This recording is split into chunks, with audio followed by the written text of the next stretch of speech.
Lori Carcich, all the way from Southern California, practically my neighbor, founder of Country Smooth. It's Country Smooth. Is it whiskey bourbon? Bourbon whiskey. Bourbon whiskey. Bourbon whiskey, yes. Bourbon whiskey with an EY, right? We're going to get into that. Well, welcome to Sales Podcast. How the heck are you? Thank you for having me, Wes. You are definitely in charge. You say goes today. I'm sure always in your world and your household. Again, thank you for having me. And yes, I live in Orange County, California, which is where my company, Country Smooth Spirits, is headquartered. So we live about 40 minutes from each other. Yep. The door, I would say. So practically neighbors. A very, very populated Southern California.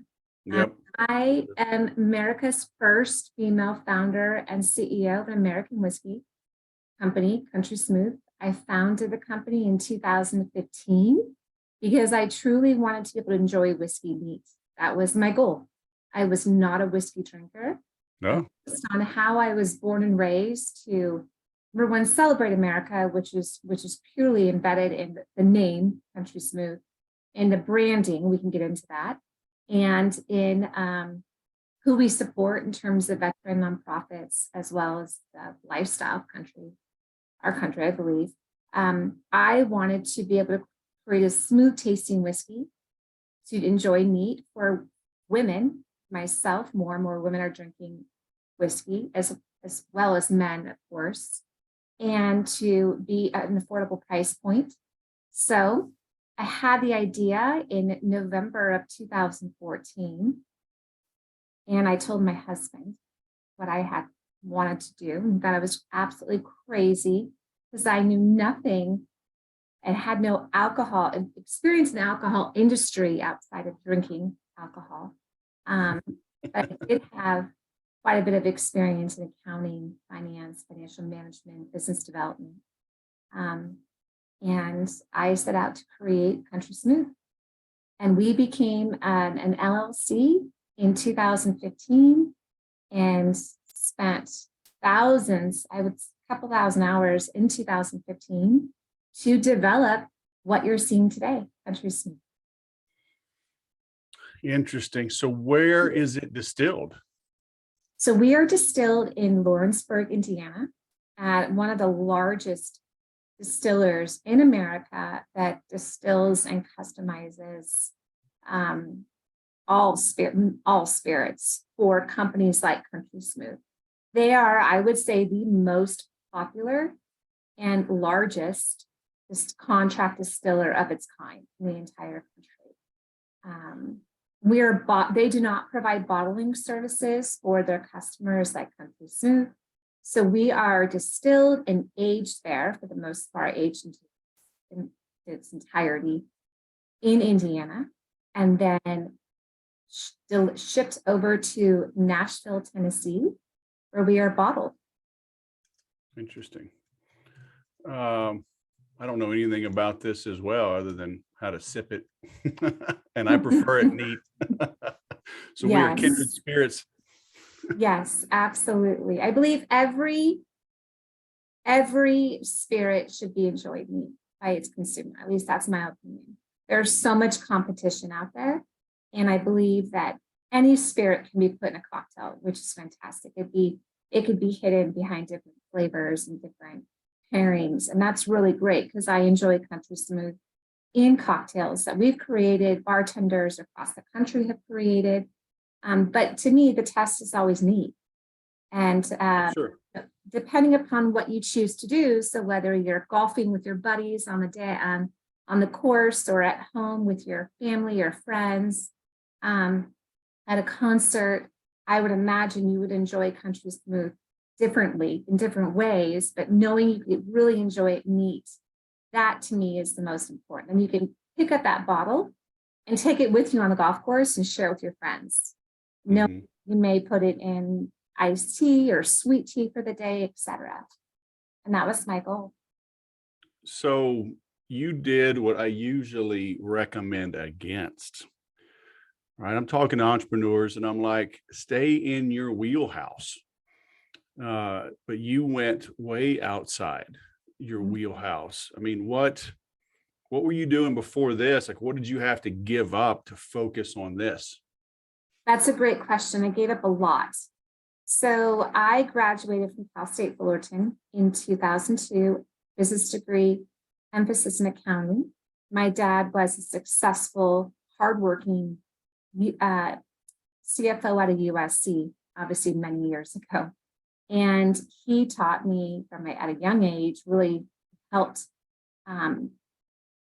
change my emphasis from marketing to accounting. He said, Lori, getting to know numbers and understanding numbers very intimately is the key to your business success.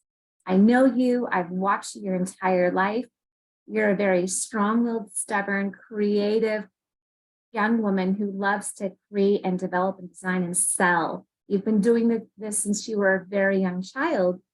And I believe that you will eventually own one or many businesses. You're truly an entrepreneur, but in order to be wildly successful, you need to be deeply rooted in numbers. So I took his lead and I said, okay, let's do it. So we changed to accounting, and some of the classes were really interesting and some were extremely boring, like accounting information systems. That had to have been the most awful class I took in my entire university studies at Fullerton. But I am extremely glad I listened to my father, and I did very well in my business courses, especially in accounting and finance. And I went to work for a CPA firm out of Southern California, large 100-person firm out of college. I interned there during the tax season before I graduated, and I loved it.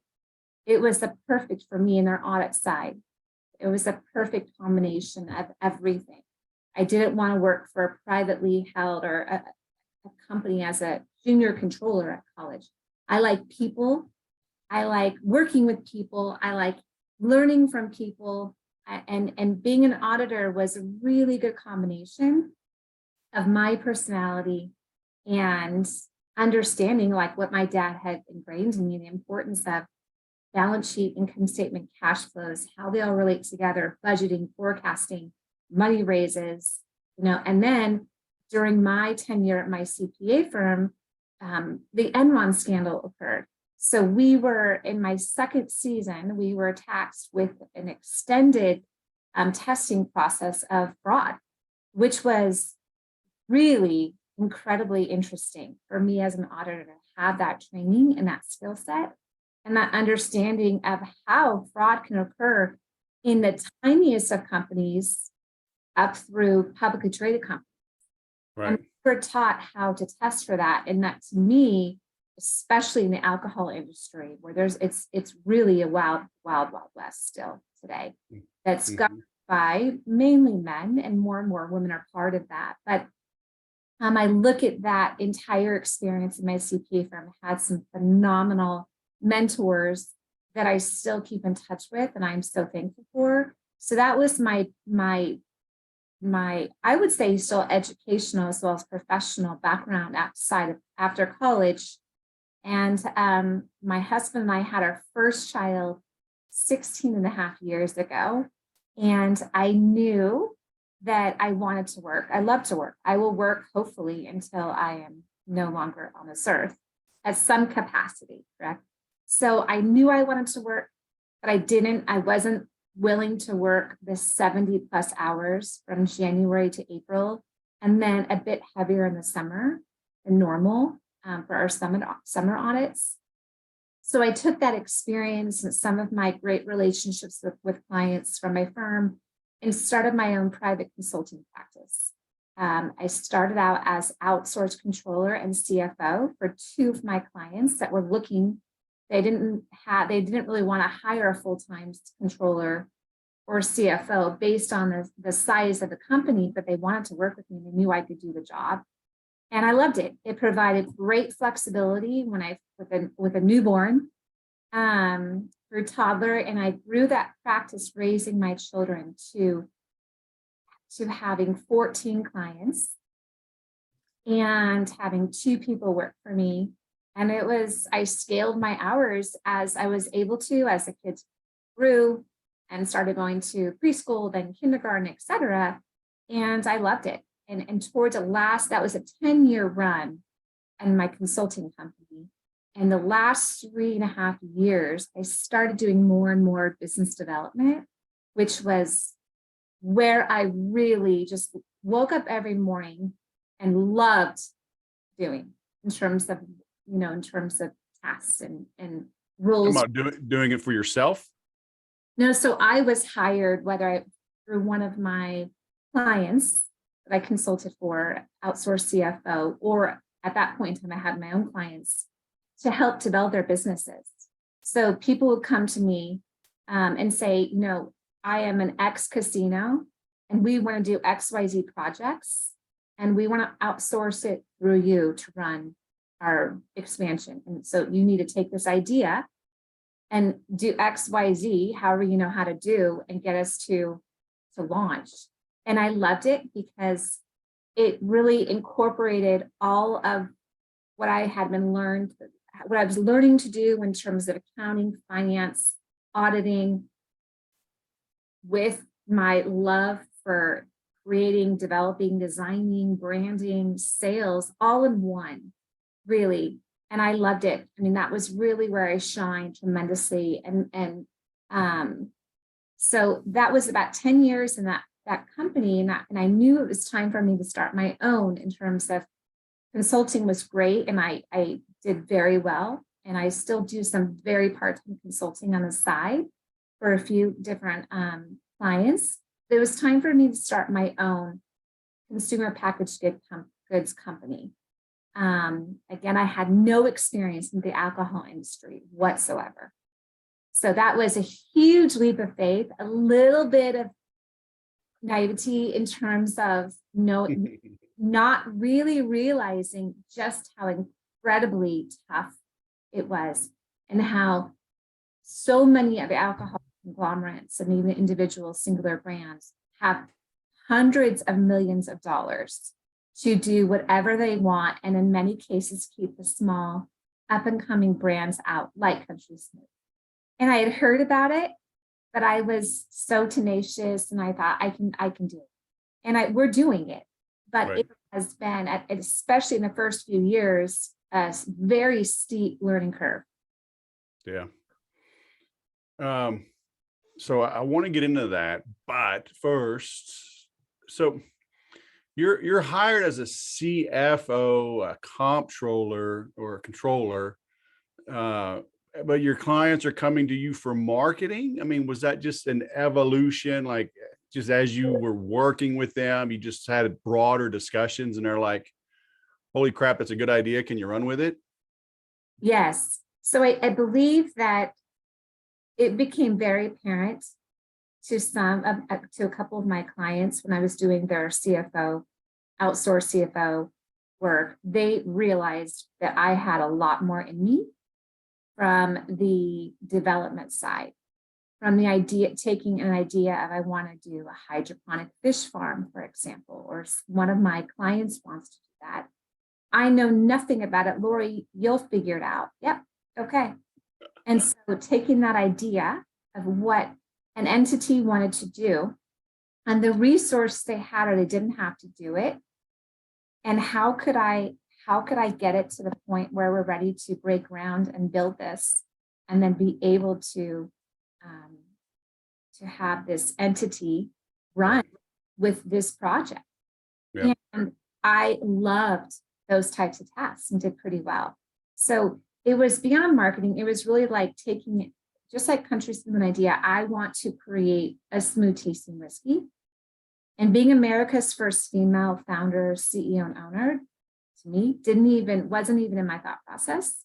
Mm-hmm. Thing I really wanted to do. And so taking that idea and getting it to launch a little more than a year later required a ton of due diligence of the domestic and international market opportunities, the challenge, the SWOT analysis, true SWOT analysis, is potential, the amount of startup capital you need based on what kind of, do you want to own a distillery, or do you want to are you building a brand with different products? Truly, I traveled the country. It was important for me to have certain characteristics and really core abilities with each of my suppliers. Number one, made in America, scalable, cost efficient, and relatively small lead time. So I performed my own due diligence SWOT analysis that I performed for other companies when I developed Country Smooth. Mm-hmm. Is it harder to do that for yourself? Do you find like maybe you're a little too optimistic or too pessimistic? I mean, you mentioned you were naive going into this. Did you like, oh yeah, that's an issue, but not that big a deal, I can overcome it? Like maybe if it was one of your clients, you would have slapped them silly. Absolutely. You nailed it. I advise people now, especially with the money intense and time intensity, that entrepreneurs most often do two things. They underestimate the amount of money it takes to break even and start making capital outside of consulting, because when you're consulting, usually it's service-based and it's time-based and billable hours, which you either get the job done or you don't. It's different. But in a consumer packaged goods and in the alcohol space, especially, most companies, in fact, 90% of the companies I know, because I read daily, I have lots of friends who are founders and entrepreneurs and executives in liquor startup companies and even wine startup companies. We all, for the most part, did two things, like most entrepreneurs. We underestimate the amount of money it takes to break even and start cash flow positive. And number two, the time it takes, right? So I had planned based on my experience and what I read and in my due diligence survey and talking to different people in that process, it would take about 2 years with X amount of money to do both those, to break even and being cash flow positive.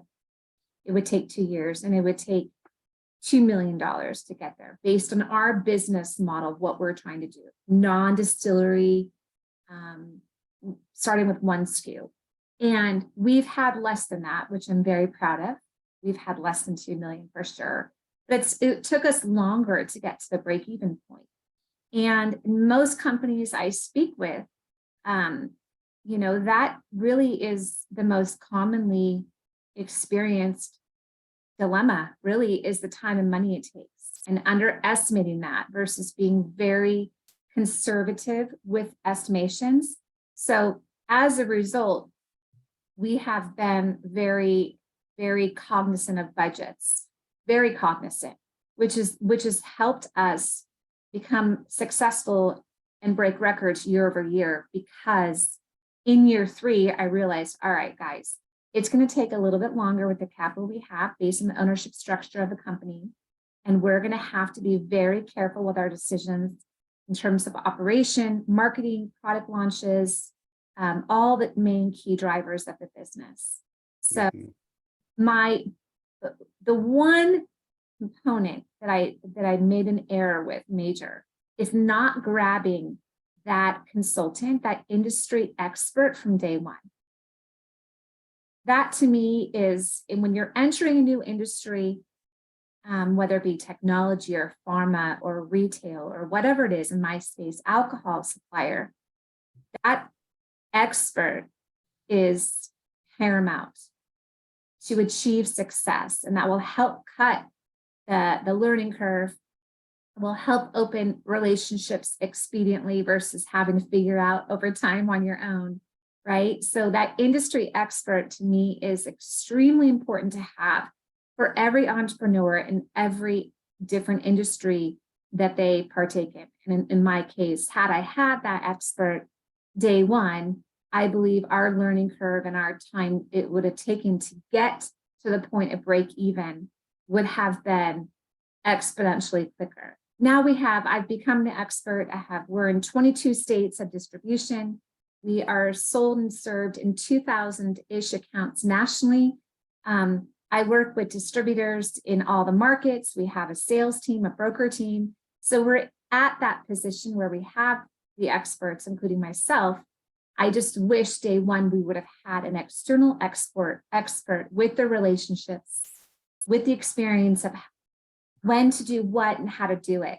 So I definitely recommend any entrepreneur, especially in my industry, to grab that expert.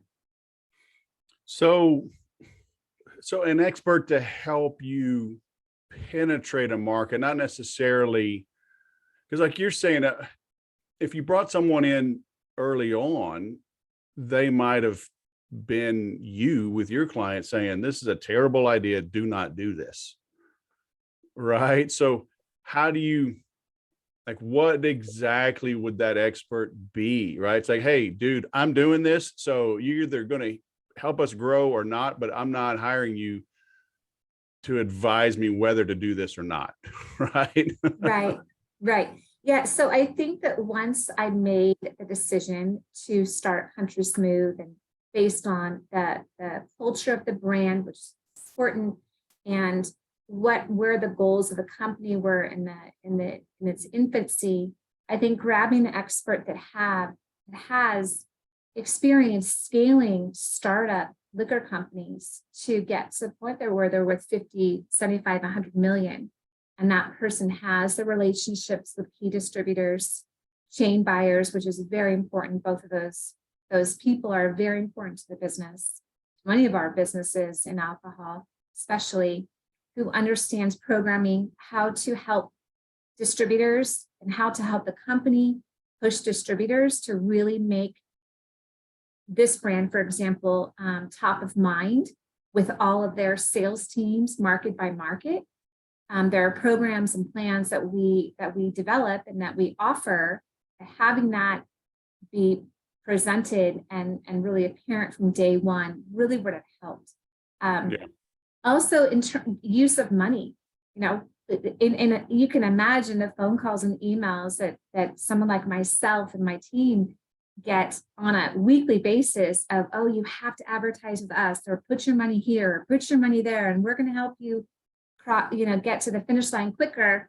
And in the majority of those cases, they're really not an effective and efficient use of our money. Yeah. I learned that in this industry. I learned it. Again, the learning curve was steep. And so having that expert early on would have helped us exponentially. But again, I've become the expert and now consult other alcohol brands on all those things, Yeah. which has been great. Yeah, I think most entrepreneurs endure that. I've always said that, a typical entrepreneur, their marketing plan is wait until they're panicking because sales aren't there. And then the next person that calls them to advertise, they go with them, whether it's the yellow pages, SEO, PPC, TikTok, I mean, whatever. I got to do something. Yes, I'll go do that. I'm like, oh my gosh. Absolutely. Um, Inspiration, we have to be careful of, right? That we're making the best decisions for the business, not based on desperation. And I do believe that in the first year to two, that was done far more often. Now it's I hate to say it's hard to shake me in this business. And then I believe that leaders make far better decisions long term when they don't run on desperation. But it's really easy to feel that. Yeah. Sometimes. Well, the old saying, hope is not a strategy. Right. That's a great expression. Absolutely. So I still want to know, like, why whiskey? Why not solar panels, surfing? I mean, we're in Southern California, ice cream. You didn't drink whiskey. So what made you go with whiskey? Truly, my husband has been a whiskey drinker since I met him. We've been together for 23 years in January, this past January. My dad had been drinking scotch since I can remember. Sure. Really. I mean, not an everyday, but that's his consistent spirit of choice, and then wine, of course. And I listen to country music, and they sing about whiskey almost. And I would say I did a study of that back in 2015. And it was like 45% of all country music, new country music references whiskey or beer. And, again, going to tailgating events and at home, whiskey was just, it was a very, very dominant spirit growing up. And I wanted to be part of that. That really, truly was something I wanted to do. I've always enjoyed Chardonnay and red wines, which are great. But I knew that I believed in order to be part of that lifestyle, I needed to create something smooth and at an affordable price point. That really, truly was my motivator. And going back to my experience, I wasn't afraid to develop the business on my own. I really wasn't. So from everything, I mean, you're very intelligent, and you know all that it takes to start a business. And you add to that, obviously, formulations going back and forth, knowing that our distiller saying to them, we want to create a smooth tasting whiskey at this price point. And these are the notes that I need to have in this. And it's not just what you're drinking, it's the initial aroma, it's initial nose. Like, take open, remove the cap from the bottle. What does that smell like? Right? That, to me, many $24, $25 bottles of whiskey smelled like rubbing alcohol and was not really interesting for me. And I don't just drink to drink. I've never been that way. And I will never be that way. And so for me, it was the entire experience. It was that initial nose pouring into the glass. And I wanted to create a whiskey that had a bit of a burn because it's whiskey, right? But not a burn on the front and back end. That, to me, deterred me again over and over. So having it burn more on the back end that lingered a bit, but was not overwhelming, was exactly what I set out to achieve. And then, so much so, is what is the leftover, the smell of the glass when the liquid is gone? To me, that's really important. That really, truly is part of the country smooth experience. Mm-hmm. I love this story. We launched in Southern California in January of 2016 at a celebrity golf tournament at Agua Caliente Casino. You know it, it's not too far from you. And I was there. I participated maybe in 4 golf tournaments. The rest I have our team do, because there's a lot to do in terms of running a business. But I did enjoy the first few for sure. That was our first marketing event. And the director of wine and spirits for Agua Caliente and the entire enterprise, including their 2 casinos in Palm Springs, tasted it. We were giving away branded shot glasses to all the golfers. Had a great day, tremendous feedback. And the buyer for the casino tasted it, met me, and we spoke for quite some time and said, I want to put your product in all of our casinos, all of our properties. I think it's a fantastic product. Love that it's woman-owned. Take a shot. And we, of course, were fortunate enough to have placement in his casinos. So we remained friends. A year later, he goes to the same golf tournament. I wasn't there. I'm running the business, right? And expanding and all the things that go into that. And he calls me and says, Lori, I'm at the same tournament I met you a year ago. And haven't golfed since last year. And I opened the side compartment on my golf bag, and there's your glass, obviously empty. He drank the entire shot glass at the event a year ago. And he said the entire compartment smells like amazing cologne. He said, well done. So that illustrates really, like, almost too perfectly, but it's genuinely true. That to me is important too, right? Is it aromatic and enjoyable? And so for him to say a year later, it smelled like a fantastic cologne, really was music to my ears, because it really does illustrate the smoothness and the notes and the aroma from the very onset of the experience to the end. And that was my goal. So what was the first thing you did? I mean, you've got to have a product to sell, Mhm. but you're starting it from scratch, Right. and you know nothing about it. I mean, does the distillery in Indiana help formulate it, or do you have to go to Yes. somebody else that formulates it? Yeah. So I would say the first few steps were this. The idea came in November of 2014. I told my husband, and at the time, I have this consulting company and I'm increasing my hours and growing my customer base. So that's becoming more and more financially fruitful, right? Right. For our family. So here I tell him I'm going to start an alcohol company and we're going to have to invest a lot of money to do that. And I won't be able to consult much longer. You can imagine his response in his mind Hmm. verbally, and I don't blame him.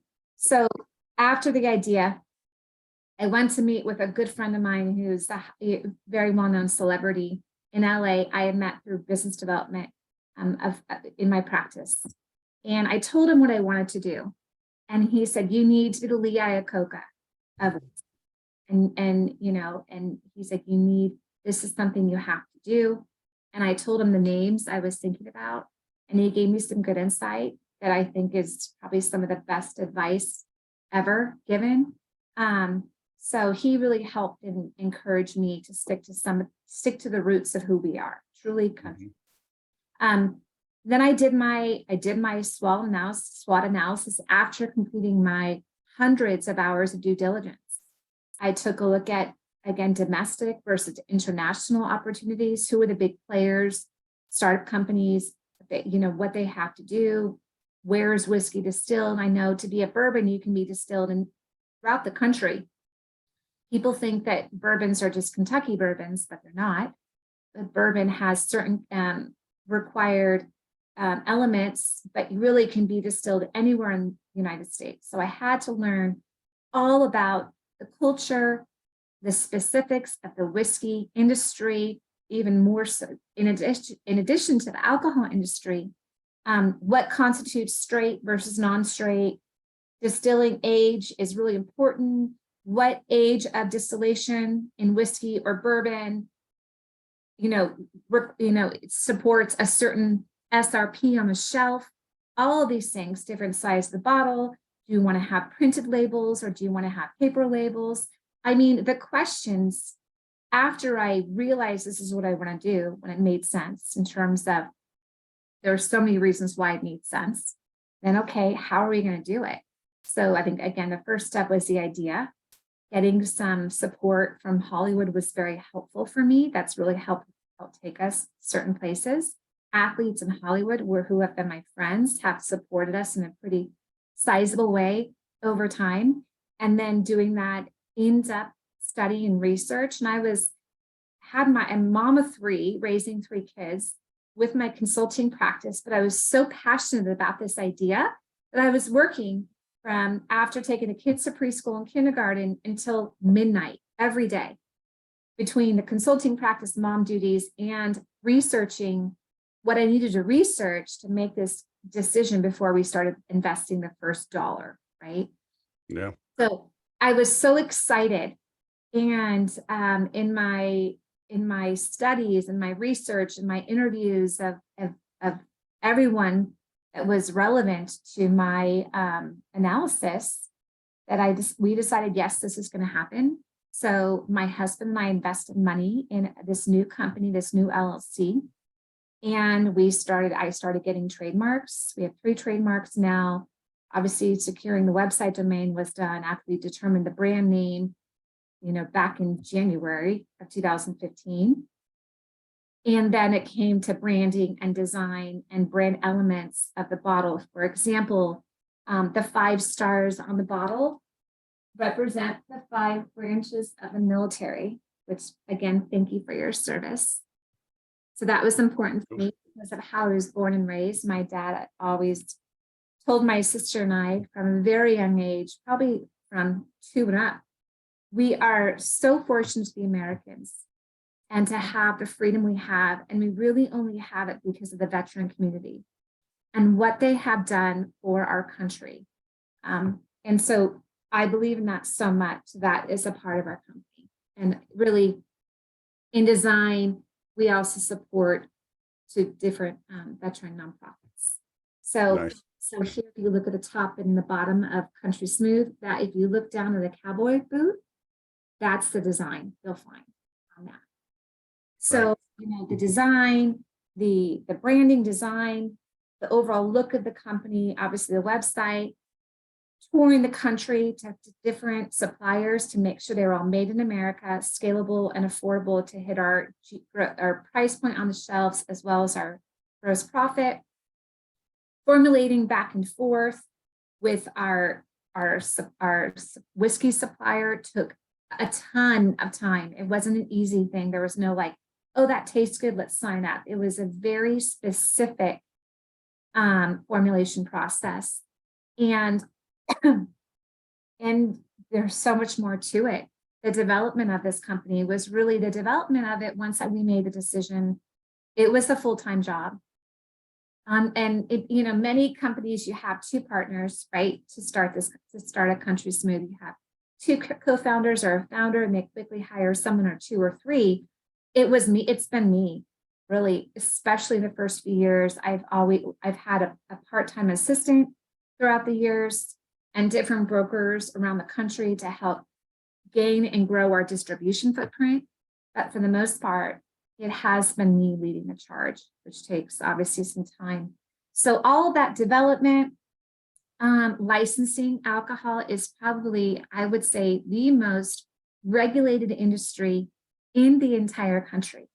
And so what that means is we obviously had to get a federal license overall to do business, which we were able to do obviously in 2015. And then prior to entering and launching into each new market, you have to obtain a state license to be able to be distributed. So, and every license has a different requirement. Some it's a quick form, inexpensive. Other states, it is literally a 10-hour process to complete, and $2,000 or $3,000. So being able to gain all those licenses, and for every state, we have to have a different distributor. So now you're dealing with the regulatory and distribution challenges of an alcohol company.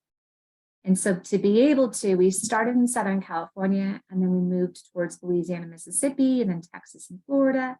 Now we're in 22 states. But before entering into each of those markets, a license has to be submitted and achieved.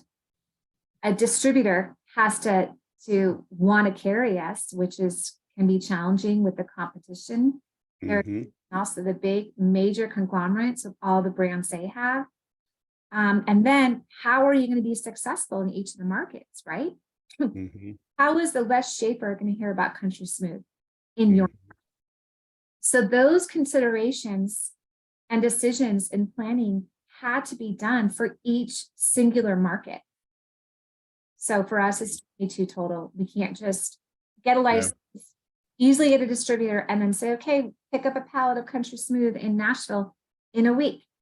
There's so much more that has gone to each, into all of it, which to me is, has it's just like backpacking, its peaks and its valleys. But overall, it's been the best business decision I have ever made by far. And I'm so incredibly glad I mean, it is to get, so like to give you perspective in time, we were distributed in 5 states. In 2000 and December 31st, 2019, we were distributed in 5 states. COVID came, it slowed, you know what happened with COVID, there are some good and bad and pros and cons, but for an up and coming brand that didn't have a national footprint or the national marketing, and we don't have $20 million of a marketing budget, it could be challenging because not many consumers knew who we were in 2019 without doing extra marketing events, in-store tastings, key concerts or festivals, or ways in which we know that we can reach our consumers And then we switched over to digital, which has been very helpful. But during COVID, starting in I would say July 2020, so a year and a half later, we grew from 5 states to 22. So from July 2022 to December 31st of July 2020 through December 31st, 2022, we grew 17 states in distribution and picked up 1,450 new accounts. And that's mostly digital, your outreach and marketing? So I would say it was digital for about 6 months. We had to turn our marketing efforts to be successful. Like we were heavy in tasting budgets. We were heavy in festival budgets and brand ambassador budgets, which were consumer facing, all of that. So we then had to push it into digital marketing, advertising, podcasts, country music, concerts online, which were very helpful. And then once things started clearing up, we also launched our small batch bourbon, which changed our business, really like catapulted us tremendously. In March of 2021, we sent those out to all the Instagrammers, the whiskey and bourbon Instagrammers, the top 50. That catapulted us. So really, yes, focus more on Instagram, Facebook, digital marketing, higher level price programming. Distributors were now again out in the market pushing products.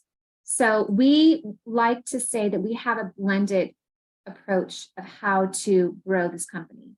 And so I would say it's 60% consumer facing, tastings, brand ambassadors in person, music festival, concert collaborations, working the market. We weren't able to work the market for a year and a half, bottle signings, all of that.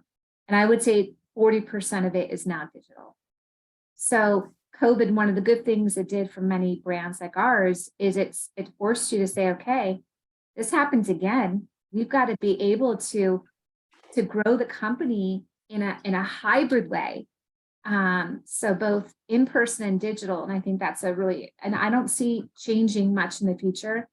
Saying a 60-40 is, I think, definitely the way to go. Yeah. At least for us. Yeah, I mean, if you can start from scratch and then get through COVID, I would say you have even better days ahead, huh? Thank you. Yes. We had our record sales year last year, and this year we surpassed that. And profitability this past 2022, we surpassed every year. So, for me, I run this business based on ROI principles, return on investment, and that goes with every decision. I didn't have that experience and mindset in 2016, right? Going back to the expert conversation. So it's ROI based. Are we being efficient and effective in our decisions and our operations and how we lead this company? And one of those metrics I look at all the time is, what is the cost to sell a bottle or a case of Country Smooth as a percentage of our marketing budget and our marketing initiatives? That means sample budgets and in-store tastings and all those things. How much is it costing us to sell a bottle? And that cost this year was decreased by 250%. Your marketing went down that much? The cost to sell a bottle, meaning, yes. So our marketing costs were down 200. How can you be down 250%? Wouldn't that be down like 90%? Yes. So what I'm trying to say is we spend, yes, let me go backwards. Let me go back and let's delete that part of our interview. If you can edit that, right? Okay. Our marketing cost per bottle was cut. So we spent 2.5 times as much money to marketing to sell a bottle in 2020. 2.5 times. So it's not two and a half times that in 2020 to now. Right. Meaning that the cost to sell a bottle is significantly, drastically less than it cost in 2022, which is important. You know, we knowing that what that shows and proves is a natural sell-through of the product without having to hand sell it in certain markets, right? In stores and tastings. Or So just so I understand, has your production costs gone down, or are y'all just getting more efficient in marketing? You're getting more word of mouth, so the price, the amount you need to spend on marketing is going down. so I look at our production costs separate. I look at that as our COGS, right? And so, as you know, supply chain challenges, and especially in alcohol and bourbon, the prices increased tremendously, and were very major challenges for us and most companies in 2000, end of 21.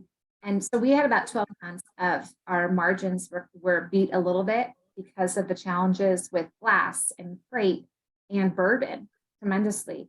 But we're out of that, which is really nice, very helpful. So we had about 12 months of those challenges. So I look at that separately as in terms of the efficiency marketing. I just look at the marketing costs in a bucket, right? So like for us, key marketing costs are in-store tastings, digital marketing, brand ambassador. We don't pay brand ambassadors, but products, merchandise, etc. But the cost to ship, all those things, all of the marketing costs, I look at that, what it cost us to sell per bottle and per case, because we can't just take it as a total number, but it has to be, hey, if we sold 5,000 cases and that number of marketing costs, and we divide it by case, that's what I'm looking at. What does it cost to push that? And so when I said it's 2.5 times less now to sell one case, which means we're more efficient. It means the West Shapers, you found us on social media, right? And you tried it. We sent you a bottle, but you tried it. You actually liked it. Whether it's because you like the taste or the story or the brand, your Air Force, so the 5 stars actually matters to you. For whatever reason you like it, you not only drank that bottle, but then you bought bottles subsequent to that, and continuously you shared it with your friends. And so that one bottle that we spent to ship to you became 10, right, in 2 or 3 months. So that marketing cost paid off for us, right? Yeah. We didn't have to do it to you and to your neighbors once, and you're not rebuying it again. That return on that one singular investment of shipping it to you, right, paid off with repeat purchases. And so my job is to make sure that, number one, we're really identifying our target market appropriately and through the right channels and effectively and efficiently with our money spends, and then making sure that all of you are rebuying. And that second buy doesn't cost us that initial expense, right? Because we've already landed you as a customer. Mm-hmm. Really is the goal. And that's my job as CEO of this company, is to make sure that's happening widespread in all 22 markets, knowing that some markets are going to be more successful for a variety of reasons than others. But overall, the cost is the marketing cost to acquire that first time, then becomes a repeat residual. And that happened for us for the most part. Now, again, I look at some markets, the reorders aren't quite as strong. And, my job is to figure out why. Is it the distributor? Is it the marketing? Do we not have enough money? What have you? But overall, as a company and as a whole, our marketing, we have become far more efficient with our spends, and it has cost us less per bottle. Yeah. Okay. Which is exciting for us. Sure. And, that's the progress that we like to see on a daily basis, is to get in those reorders. That first order is somewhat easy. I can do that for a variety of reasons. It's that second order. And that's in our industry, and probably like in any business, that's what really matters. Yeah. You need that repeat.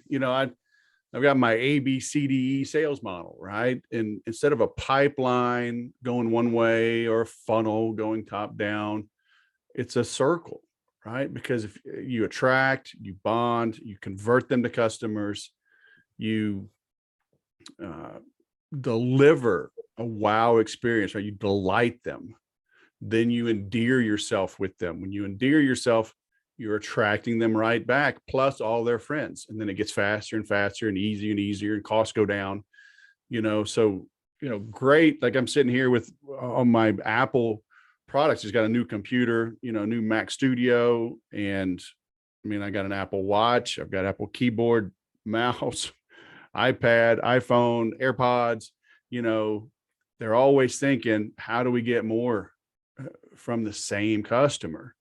And then how do we get them talking about them? So, and you can't take it for granted. You would think, oh, well, it's bourbon. Yeah, you buy it, you like it. Yeah, everybody will drink it, you'll share it. It's like, not necessarily. There's hundreds Right. to choose from. And so some people are tried and true. Others are going to keep trying things. And so you got to build some loyalty. So,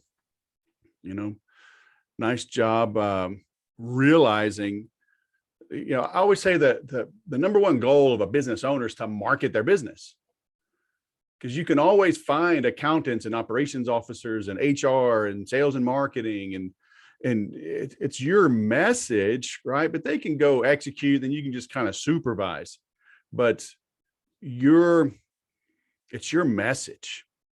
Right. And yeah, you can hire somebody to click the buttons and build the ads, but they've got to deliver your voice. And if you try to outsource that, you're going to have committees watering down stuff, and it's just a race to the bottom. So. Very true. I would love to hear more about you're the sales whisperer. That's me. Love to hear more about your philosophy and et cetera. I think it's at the end of the day, you can have the best brand, any industry, and the best brand with really, like in our case, really good juice inside that is entirely defended by the goal of Country Smooth, right? Mm-hmm. It's beautiful, we've all the things, but if you cannot market it correctly and sell, it means absolutely nothing. Yeah. The whole adage of, build a better mousetrap. It was actually, I think L. Ron Hubbard, I think. L. Ron Hubbard. No, not L. Ron Hubbard. No, there was a sales guy. I mean, this was 100 years ago.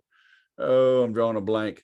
But the guy that wrote it didn't write it very well. And a salesman, marketer, rewrote it to make it more attractive. So, the old adage, that they'll beat a path to your door, like, no, they won't. You got to market your business. So, well, I'm glad we finally caught up. I'm linking to your site. So it's countrysmooth.com. Yes. Right. I'm linking to everything. I got you on the Instagram. Country Smooth Bourbon Whiskey is your Instagram, but I mean, they can go to your homepage or your website, right, and find you from there. Yes. So those listening, just go there. Go to the website, confirm you're 21. Go to countrysmooth.com and get you some. Thank you very much, Wes, for having me on your show. Hey, it's been great. I'm glad we finally caught up. I'm bummed I'll be out of town when you come, but we'll have to arrange it.